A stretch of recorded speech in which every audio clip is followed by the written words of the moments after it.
say the same thing that you say when you see someone. If you are not a user, if you're not an addict, if you are in your right mind at the time, if you see someone strung out on heroin, you say, I don't want to do that. If you see someone strung out on crack, you say, I don't want to do that. I don't want that to me. Lord have mercy, don't let it be me. And so it is, the same should be said when we look at YouTube and find our own peer group. If we were 16 on the YouTube looking like animals, we ought to say to ourselves, how silly is that? I don't want to look like that, as opposed to give it a standing ovation, call all your homies and your homegirls and say, you know what, let's top that tomorrow at school. Everybody bring your cell phone. We're going to get it in. What sense does that make? And then why complain when the police show up? I don't believe children ought to be thrown around classrooms and snatched out of chairs. I don't believe children ought to have their hands put on them at all. But when you cease to be a child, when you are attacking and spitting on and fighting police, when you're jumping in their faces, as we had in Chicago, I saw a young brother blowing the whistle in the police officer's face, and they were trying to operate as if they were having a civil and peaceful demonstration. But that is not an opportunity to taunt the police. That is not an opportunity to grab at and push police. And I watched the police keep their peace. Not that they are the most esteemed department in the United States. Obviously, we know that's not the case. We all watch the news, okay? But in that particular moment, they were trying to do the right thing. And this young man almost was pushing and poking and prodding, to the point that even a man beyond the uniform is going to say, that's enough. And so it is, we're speaking to the cycle of abuse now. Because sometimes we get conditioned to being abused. So much so that abuse becomes the norm. It becomes what we expect from people. And so when people treat us with dignity, when people treat us with love and try to inspire, encourage, and enlighten us to a better way, we look for the game in them. We feel like there's got to be a trick to it. We feel like this isn't going to last long. I'm just waiting for the bottom to fall out. We feel like I'm not going to trust this person because this does not happen in real life. But there's a news flash. It does happen in real life. It just might not have happened before in your life. Your life is not everybody's real life. And so we have to learn how not to be so judgmental. Even with the police, because you don't like them when you feel like you're being harassed. But you call them yourself when you feel like you've been done wrong. When someone takes your car, you call the police. When someone scratches up your car, you call the police. When someone won't get out your house, you broke up the relationships over, gone. And that person says, I'm just sitting here. I ain't going nowhere. You call the police. So there are occasions in which we seek their help. And then there are occasions in which we demand their help by way of, again, behavior. We solicit through our movement. We solicit through the activity that we find ourselves involved with in the inner city. We invite them to the party and complain about them stepping on our feet when we dance. We're going to go ahead and go to a break here in a minute. But one thing that I want to encourage anyone to do, I know I've just been talking today. I was expecting Brother Michael Bam White to drop by again, and he still might. So we're going to keep him in prayers. While we're praying, I also want to pray for my buddy, Brother Percy. He's going through a thing right now. We pray for keep Dr. Burton in our prayers as well. And so we're about to go ahead and go to break, and just take time to reevaluate your life at this moment. you know, especially if you're a young adult. And if you have the blessing of being a part of a young adult's life, take this opportunity to reevaluate your life. Let some of this footage get into your spirit and see what's really going on out there. These are not actors. These are real people, real situations, and real life. Here you go.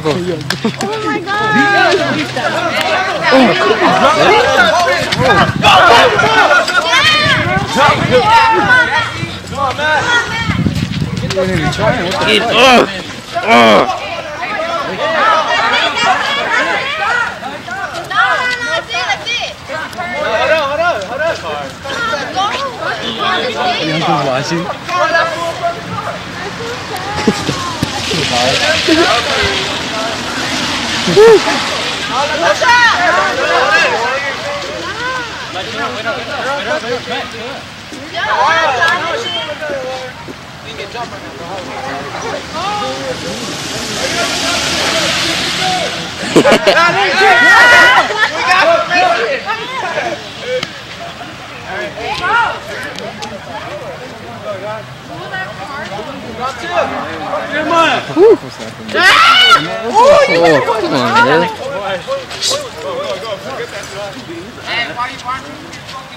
Just throw 1-2. What's up, bro?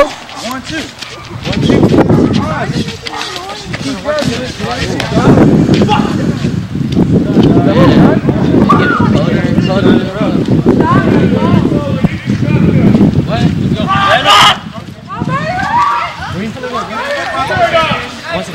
Good looking.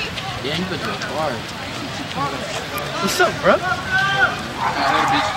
Phoenix, Arizona. Fed up with an explosion of crime and frustrated by police who couldn't do anything against lawbreakers they couldn't see, Walter and Colleen Ainsley took to the streets with their video camera. Wait a while. They're still dealing drugs right now. What's wrong? What? I've got them there right now.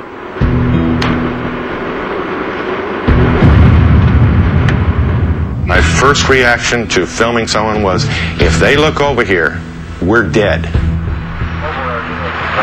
2:15 a.m. It's the kind of scene that happens sadly any night, anywhere in America, where unseen means unsolved.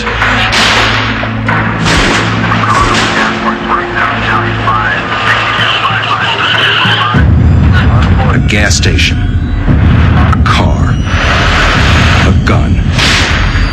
Only this night, they were watched and recorded. Under cover of night, a street gang stages a hit on their rivals. In the ensuing chaos, the gunman runs and finally escapes. Amazingly, it was all caught on tape. Photographing bad guys is not a game. It's a serious decision in your life to determine your environment. The suspects were arrested, identified by this video. It was the third shooting at that gas station that month. Well, Sam, it was a chaotic scene for several hours of the school day at Armstrong today after an initial fight broke out inside. Smaller protests and standoffs were going on outside. Parents say there's a safety issue. The school says they're investigating so it won't happen again. Close the school down, send these here home. Angry parents look on as police try to contain a tense situation at Armstrong High School. You gonna fight the police, though? Why is you pushing on? Police say around 10:30 Tuesday morning, two students got into a hallway fight, and quickly passerbys jumped into it. Some students near the exits were asked to just leave the building temporarily so that the officers and school security could restore order. But it seemed the removal process caused confusion and more tension. They won't release her. For the rest of the school day, the school would be in lockdown mode. Some students put up a fight outside, as did some parents. Close the building. If it was a court building, everybody would leave out. Though police say no one was injured in the fight, 3 students involved in the initial argument were arrested for disorderly conduct. Students inside say the fight stemmed from threats that started at a party Sunday between kids from 2 nearby neighborhoods, Mosby and Creighton. On Facebook, they was talking about how at school they was going to fight each other, going back and forth. School officials say they are aware that the fight started after an incident this weekend involving two communities, but wouldn't give more detail than that. School officials say they monitor social media, but were unaware of any threat. School should be a safe environment. It is a safe haven. Now, students tell us that fights are common at the school and that something needs to be done. School officials say that they will have an increased police presence starting tomorrow, and they are also looking into doing training with students on positive conflict resolution. We'll have more from students ahead.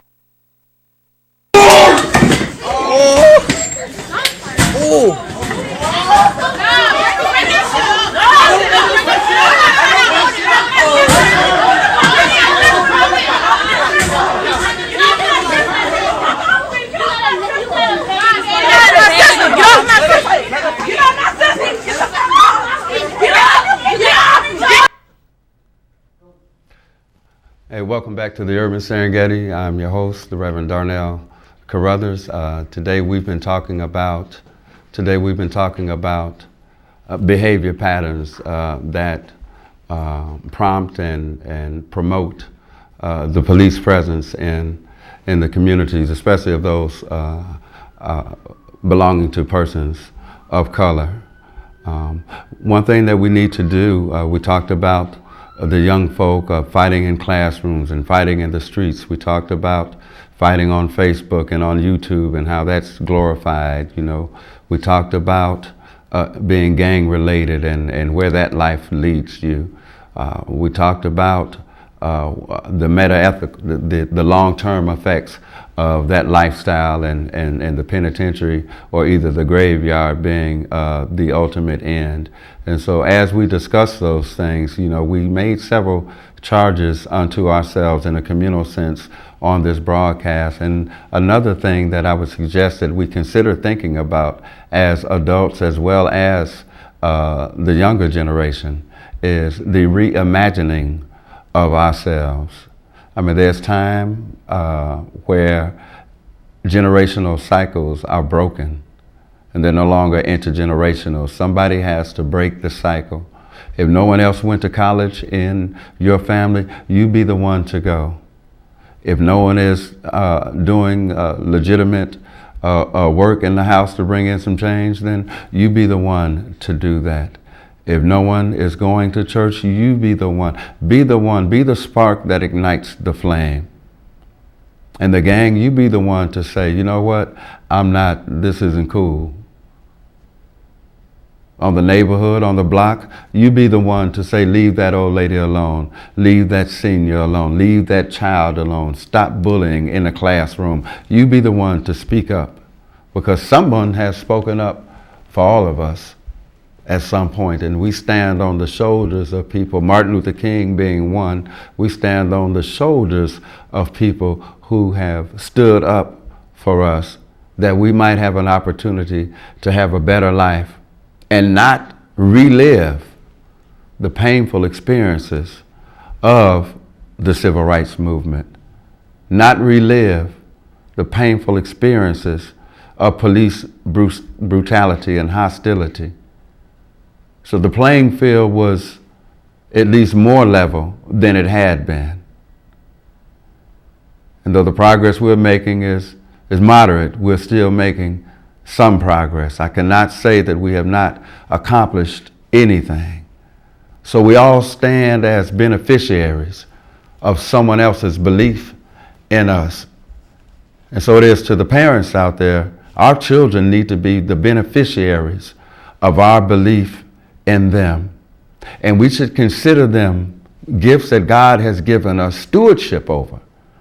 God trusted us with these children to raise them, to protect them, to do whatever we could to do to ensure that they were positioned spiritually and physically to have a good life, to have some open doors in front of them. And not all that they knocked on, but some that they were called to. It was our responsibility, day one, as a parent, to say, I'm going to do the best that I can. It's not always sweet, and things happen in life. Life takes us on all kinds of different journeys. Sometimes we've been out of our